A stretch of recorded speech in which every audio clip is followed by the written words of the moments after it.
बिस्मिल्लाहिर्रहमानिर्रहीम। अस्सलामुअलैकुम। वसीम लाजवाब होकर खामोश हो गया, क्योंकि सिरे से ही ये मामला इतना माहिरुल अकूल था कि उस पर बहस करना सिवाय अपना दिमाग खाली करने के कुछ मानी ना रखता था। ताहम हमारी तशवीश बढ़ती गई और हम इसी शशोपंज में घर चले आए। दिन गुजरते गए। सफदर को उस साए की तकलीफ बदस्तूर थी और अब उसकी अफसुर्दगी हद से बढ़ चुकी थी। एक दिन दीवान साहब सफदर को देखने आए। वो बहुत खुश थे। जब से वो खत उनके घर से निकले फिर कभी उन्हें इस साए ने ना सताया था। उधर सफदर उनसे कुछ कहना चाहता था, मगर मेरे डर से ना कह सकता था। वो अक्सर मेरे सामने ऐसे ख्यालात का इजहार करता रहता जिससे मैं उसे फातिरुल अकल समझता और उसे कहने से रोक देता, और इसलिए वो मेरे सामने उनको ना कह सकता था। लेकिन आज मुझे भी इस्तफसार पर माइल देखकर बड़े सुस्त अंदाज से कहने लगा, न जाने कब और कहाँ मैंने एक ख्वाब देखा था। पहले तो मुझे उसका कुछ ज्यादा एहसास न था, लेकिन रफ्ता रफ्ता ये महसूस करने लगा हूं कि वो ख्वाब नहीं बल्कि हकीकत थी। मैंने ये वहम दूर करने की बहुत कोशिश की, लेकिन वो बजाय दूर होने के ज्यादा मजबूत हो रहा है। अब वो वहम तरक्की पर है। मुझे खौफ है कि मैं कहीं दीवाना ना हो जाऊं। वो किसी गहरी सोच में पड़ गया। कामिल सुकूत के बाद उसने कहा, ख्वाब में मैंने देखा कि मैं एक लतीफ सी चीज हूं और एक तंगो तारीख कमरे में मौजूद हूं, जिसके दरमियान एक हौज में अलाव जल रहा था और आग के बड़े बड़े अंगारे दहक रहे थे। आग के करीब एक औरत खड़ी थी और उसके सामने एक लंबी लंबी आंखों वाला खुश जवान मर्दा सूरत बनाए खड़ा था। औरत कह रही थी कि अगर इनकी साजिश कामयाब हो गई तो उसे जल्द रिहाई मिल जाएगी। मर्द कहने लगा, प्रभा, औरंगजेब आलमगीर कोई मामूली इंसान नहीं। उसके सामने साजिशों की कुछ हकीकत नहीं। प्रभा और औरंगजेब के नाम पर हमारे कान खड़े हो गए। दीवान साहब ने मुझे मानी खेज निगाहों से देखा। सफदर सिलसिला कलाम जारी रखते हुए कहने लगा, खुशरू आदमी ने कहा, इस मामले में तुम बिल्कुल हिस्सा ना लो, कहीं तुम पर कोई मुसीबत नाजिल ना हो जाए। मेरी रिहाई की कोई उम्मीद नहीं। अब मेरे दिल में सिर्फ एक हसरत है कि मरने के बाद मेरा लाशा इस गिरदो नुवाह में ना रहे, बल्कि मेरे खानदान के अफराद के पहलू ब पहलू दफन हो। ये दिल शिकन बातें सुनकर वो औरत रोने लगी। मर्द ने फिर कहा, प्रभा, रो दो कर मुझे बुज़दिल न बनाओ, बल्कि मेरी हिम्मत बढ़ाओ। अगर हो सके तो अपनी राजपूती शान के मुताबिक वादा करो कि मेरी आखिरी आरजू पूरी करने की कोशिश करोगी। ये सुनते ही औरत फौरन आंसू पोंछकर तन कर खड़ी हो गई। उसने संजीदगी से उस जलती हुई आग की तरफ इशारा करके जवाब दिया कि बहैसियत एक राजपूत औरत के इस मुकद्दस अग्निकंड पर हलफ उठाकर कहती हूं कि अगर खुदा ना खास्ता कोई ऐसी वैसी बात हो गई तो मैं आपको जरूर किसी शाही कब्रिस्तान में पहुंचाकर चैन लूंगी। अगर मैं मर गई तो ये बच्चा जो इस वक्त मेरे पेट में है मेरी कसम को पूरा करेगा। जिस वक्त वो औरत कसम खा रही थी, मुझे ऐसा महसूस हुआ कि जो अल्फाज कह रही है वही हरफ ब हरफ मैं दोहरा रहा हूं, या दूसरे लफ्जों में मैंने भी वही कसम उठाई। इसके बाद के हालात का मुझे कुछ मालूम नहीं, अलबत्ता रोज बरोज मेरी बेकरारी बढ़ रही है और मैं हर वक्त इन्हीं ख्यालात में गर्क रहता हूं। दूसरे दिन दीवान साहब ने मुझे और वसीम को बुला भेजा और कहने लगे, मैं दावे से कहता हूं कि सफदर वही पुरइसरार बच्चा है जिसका जिक्र शहजादा मुराद की बेगम ने उस खत में किया था, और उस लड़के की बातों से साफ जाहिर है कि उसकी रूह बेदार है और किसी पुरइसरार दुनिया में इस किस्म की अदायगी का इकरार कर चुकी है। वसीम कहने लगा, इतनी सदियों के बाद एक गुमनाम लाश की जुस्तजू कितनी मुज़ाहका-खेज़ बात है। दीवान साहब बोले, तुम्हें कसम की अदायगी या इससे क्या गर्ज? लड़के को सिर्फ इस ख्याल से वहां ले जाना चाहिए कि शायद इस सरजमीन पर इसके कदम पड़ने से एक बेचैन रूह को तस्कीन हो जाए और वो उसे छोड़ दे। इन पैदर पे इंकशाफात ने हमें चक्कर में डाल रखा था, इसलिए दीवान साहब के कहने पर हम सफदर को सैर के बहाने ग्वालियर ले गए। ग्वालियर पहुंचकर दूसरे दिन हम किला देखने गए।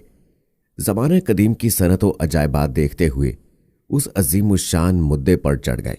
जहां शाही महल्लात थे वहां एक मजबूत किस्म का बूढ़ा जाट चौकीदार हमें मिला, जो सर पर गाड़े का बड़ा सा मुंडासा बांधे खड़ा था। उसकी खिचड़ी दाढ़ी चढ़ी हुई थी और घने अबरुओं के नीचे दो गोल चमकती हुई आंखों से सख्त गिरी झलक रही थी। ये शख्स बिल्कुल गंवार था। उसने एक खास अंदाज से तन कर हमें सलाम किया फिर हाथ से हमें पीछे आने का इशारा करके आगे हो लिया।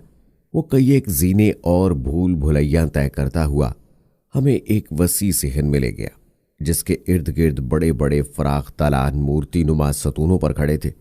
वीरान महल के उदास दरो दीवार चरख नाहिंजार की हलाकत आफरीनियों का गिला जुबान हाल से कर रहे थे। बूढ़े चौकीदार ने अपनी फटी हुई जेब से एक जर्द रंग का बोसीदा कागज निकाला और उसे देखकर कहने लगा, ये वो जगह है जहां औरंगजेब ने बचपन राजे एक मुद्दतों राज तक मुक़य्यद रखे। आखिरकार श्री गोबंद जी महाराज ने उन्हें रिहाई दिलाई। इसके बाद वो वापस लौटा और शान तहकुम से हमारे आगे चलने लगा, गोया ये अलीशान किला इसके बाप दादा की मलकियत है। वो बेशुमार जीने उतरता, कई तिकोनी ड्योड़ियां और नीम छत बुखारचियां अबूर करता हुआ हमें एक तहखाने में ले गया। उस अंधेरे गुप में हम बहुत घबराए, मगर बूढ़े चौकीदार ने झट लंप रोशन कर दिया। बरकी रोशनी से तहखाने की तारीको बदनुमा संगी इमारत जगमगा उठी। इस तहखाने की दरमियानी गुंबद नाम छत संगीन सतूनों पर खड़ी थी, जिनकी मेहराबों के दोनों तरफ मोटे मोटे आहिनी कड़े लटक रहे थे और सतूनों के पीछे चारों तरफ एक तारीक रविश बनी हुई थी। जीने की संगीन जालियों से आने वाली हवा के परेशान झोंके तहखाने की कब्र नुमा तंग दरवाजे से दाखिल होकर ऐसी दर्दनाक आवाज पैदा कर रहे थे जैसे कोई बदकिस्मत असीर सिसकियां लेकर रो रहा हो। गंवार चौकीदार ने झट जर्द कागज जेब से निकाला और पढ़कर कहने लगा, इस तहखाने में मुजरमों को तहोते किया जाता है। हम चौकीदार की बातें सुन रहे थे और सफदर पागलों की तरह चक्कर लगाने में मसरूफ था। मालूम होता था कि वो किसी की तलाश में है। कुछ देर बाद वो खामोशी से सतून की टेक लेकर सोचने लगा। फिर चौकीदार से कहने लगा, तुम्हारा नाम क्या है और तुम कब से यहां मुलाजिम हो? बूढ़े ने झट जेब से जर्द कागज निकाल कर देखा और जवाब दिया, हमारा नाम धर्मदेव वल्द शंकर देव वल्द गोपामल देव वल्द सर्जन देव वल्द धनदेव वल्द श्रीनाथ देव है। हम पोश्ता पोश्त से इस किले के मुहाफिज हैं। बूढ़े की जुबान एक ही सांस में देवों का शजरा नसब सुनकर हमें बेइख्तियार हंसी आ गई। सफदर भी मुस्कुराया। इस पर बूढ़ा चौकीदार फखर से अकड़ता हुआ तहखाने से निकला और फिर इससे भी नीचे जाने के लिए जीन से उतरने लगा। ये जीने बहुत ही तंगो तारीख थे, मगर चौकीदार बिजली के कुमकुमों रोशन करता गया, इसलिए कोई खास दिक्कत ना थी। इन जमीन दोस्त जमीनों के इख्तिताम पर तहत सरा में एक तहखाना था, जिसकी हवा निहायत कसीफ और नम आलूद थी। ये कमरा बिला शुबा जुल्मात का नमूना था। गो बिजली रोशन थी, मगर अंधेरा पूरी तरह दूर ना हुआ था। सतूनों से बाहर वाली रविश की दीवारें स्याही माइल धुंधली सी दिखाई देती थीं। हम आगे थे और सफदर किसी गहरी सोच में पीछे पीछे आ रहा था। तहखाना भी हूबहू ऊपर वाले तहखाने का नक्शा था। वही सतूनों पर झुकी हुई गुंबदनुमा छत, वही मेहराबों में लटके हुए आहिनी कड़े। इसी तरह की रविश, अलबत्ता यहां एक चीज का इजाफा था। तहखाने के ऐन दरमियान कोई 4-5 फीट गहरा हौज बना हुआ था। चौकीदार जर्द कागज देखकर कहने लगा, साहबान, ये वो तहखाना है जहां औरंगजेब बादशाह ने अपने भाई शहजादा मुराद को कैद रखा था। इस हौज को अग्निकंड कहते हैं। जो ही बूढ़े की जुबान से ये अल्फाज निकले, सफदर हमें धकेलता हुआ आगे बढ़ा और बेतहाशा चीख मारकर उस हौज में कूद गया और सिसकियां भरते हुए कहने लगा, आह, ये वही जगह है और यही अग्निकंड है जहां ख्वाब में मैंने एक औरत को कसम उठाते देखा था।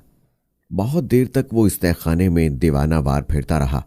आखिरकार बड़ी मुश्किल से उसे समझा बुझाकर हम डेरे पर वापस लाए। ग्वालियर आए हमें 3 दिन गुजर चुके थे। हफ्ते की रात थी। यकायक करीम ने हमें जगाकर इत्तला दी कि सफदर गायब है। इस खबर से हमें सख्त तशवीश हो गई। हमें खतरा था कि वो किसी नई मुसीबत का शिकार ना हो जाए। हमें यकीन था कि वो जरूर किले की तरफ गया होगा। चुनाचे हम लोग उसी वक्त तेज रफ्तारी से उसके ताकुब में रवाना हो गए। ग्वालियर गेट के करीब हमें एक साया दिखाई दिया। ये सफदर था, जो अंधाधुंध किले के सदर दरवाजे की तरफ जा रहा था। वसीम की राय थी कि इसके किसी काम में दखल न दिया जाए और चुपचाप इसका ताकुब करके देखें कि वो क्या करता है। दरवाजे के करीब पहुंचकर हमें इंतहाई ताज्जुब हुआ, क्योंकि किले के सदर दरवाजे की खिड़की खुली हुई थी। सफदर उस खिड़की की राह से अंदर दाखिल हो गया। हम भी दबे पांव दरवाजे के करीब गए। खिड़की से झांक कर देखा तो एक अजीब नजारा दिखाई दिया। बूढ़ा चौकीदार हाथ में जर्द कागज पकड़े दीवार की तरफ मुंह किए खड़ा था। दीवार पर उसके 2 साए पड़ रहे थे। वो दीवानों की तरह इस सायों से बातें कर रहा था। चांद उस वक्त पूरी ताबानी से रोशनी के फवारे उछाल रहा था और सामने फलक शिकवा पहाड़ किला ग्वालियर को अपनी हथेली पर रखे निरंगी दहार पर मबहूत खड़ा था। इस पहाड़ी किले पर चढ़ती हुई ऊंची और पेचदार सड़क शिफा किरणों की नूरानी चादर में ढकी हुई थी। सफदर सड़क पर दीवानावार दौड़ता हुआ जा रहा था। मालूम होता था इसके दिल में आरजुओं का खौफनाक शोला भड़क रहा है। रात के भयानक सकूत में वो खौफनाक खड्डों और तारीक खाइयों की तरफ झुककर मदहोशी में खोए हुए खबीदा दरख्तों से प्रभा का पूछता, फेलनुमा सरकश चट्टानों से उसका हाल दरियाफ्त करता, मगर उसकी आवाज संगलाख चट्टानों से टकराकर हवा में तहलील हो जाती। वो खंडरों और खाइयों से सदाए बाज गश्त के सिवा कोई जवाब न पाता। वो बेताबाना बढ़ता जा रहा था। फिर वो महात्मा जैन की तवीरुल कामत मूर्ति के सामने हाथ जोड़कर खड़ा हो गया। यकायक एक बगुला उठा जो काली महीब दरारों और वीरान खंडरों से दर्दनाक आवाज पैदा करता हुआ चट्टानों से टकराने लगा। ऐसा मालूम हुआ कि जैन की अजीमुल हियत मूर्ति, जिसके पांव तहत तसरा में और सर आसमान से छू रहा था, कांप रही है। उसके ज्ञान ध्यान में मगन और आसमानी इसरार से वाकफ आंखें उस पर गड़ी हैं। इसके मुकद्दस लबों को जुम्बिश हो रही है। ऐन उसी वक्त एक तारीकी अबर ने चांद के मुंह पर नकाब डाल दी। सफदर फिर आगे बढ़ा। अब उसकी हालत सकून पजीर थी और वो हमारी मौजूदगी से आगाह हो चुका था। दमदमे के जीने पर चढ़कर अब वो महल्लात की तरफ बढ़ा। महल्लात तक पहुंचकर वो जमीन दोज तहखाने में उतर गया। हम उसके पीछे पीछे थे। उसके तहखाने में दाखिल होते ही वही पुर इसरार साया सामने की दीवार पर नमूदार हो गया, मगर अब वो सफदर के साए के करीब न था, बल्कि दराज फासले पर था। साया इस अंदाज से मुतहर्रिक था जैसे सफदर की कोशिशों पर जोश मुसर्रत से कांप रहा हो। सफदर अग्निकंड के करीब जाकर हमें मुखातिब करके कहने लगा, आज मुझे महात्मा जैन ने अजीब राज बताया है। मैं आप लोगों को इस मुकद्दस अग्नि का वास्ता देकर पूछता हूं कि मुझे बताओ मैं किसका बेटा हूं। सुनसान रात के वहशत खेज सन्नाटे और खौफनाक तहखाने की पुरखोल फिजा में, जबकि कई सदियों की एक बचपन रूह अपना स्या फोटू सामने वाली धुंधली दीवार पर खींच रही थी, हम इस वाक़े को ना छुपा सके। अगर हम गलत बयानी से काम लेते तो शायद ये अक्स हम पर झपट पड़ता। महराबों में से सतूनों के भद्दे साए कोना दीवारों पर इस तरह पड़ने लगे जैसे आहिनी कड़ों के साथ इंसानी धड़ लटक रहे हों। हमने कांपते हुए उसकी कब्र से बरामद होने के अलावा पुरानी तहरीरों के मुताल्लिक भी सब कुछ बता दिया, जो वो निहायत मतानत से सुनता रहा। जब हम ये जिक्र कर चुके तो वो चौकन्ना होकर कहने लगा, आपने भी कुछ सुना? हमने तो नफी में जवाब दिया, मगर करीम थरथराते हुए बोला, हाँ मैंने सुना है। अभी ये बात उसके मुंह से निकली ही थी कि यकायक एक दिल दहला देने वाली ड्रावनी आवाज सुनाई दी। हमारा दिल धक धक करने लगा। उफ, खुदा की पनाह, ये आवाज हड्डियों की खड़खड़ाहट थी जो एक तारीक कोने से सुनाई दे रही थी। मेरी रूह खींचकर आंखों में आ गई। मैं टिकटिकी बांधकर उस कोने की तरफ देखने लगा। मेरा ख्याल था कि अभी एक हड्डियों का ढांचा हमारे सामने आ खड़ा होगा, मगर खुदा का शुक्र है कि ये ऐसा ना हुआ। अलबत्ता वो दिल खराश खड़खड़ाहट थोड़े थोड़े वक्फे के बाद बदस्तूर होती रही। सफदर बिल्कुल बेखौफो हरास उस दीवार से कान लगाकर उस आवाज को सुन रहा था। आखिरकार उसने कहा, जरूर इस जगह कहीं मेरे बाप की हड्डियां मदफन हैं। दीवार के पीछे ठोस पहाड़ था।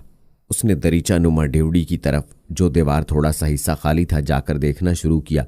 उसकी जगह बरकी रोशनी साफ तौर पर ना पड़ती थी, इसलिए बहुत दिक्कत पेश आई।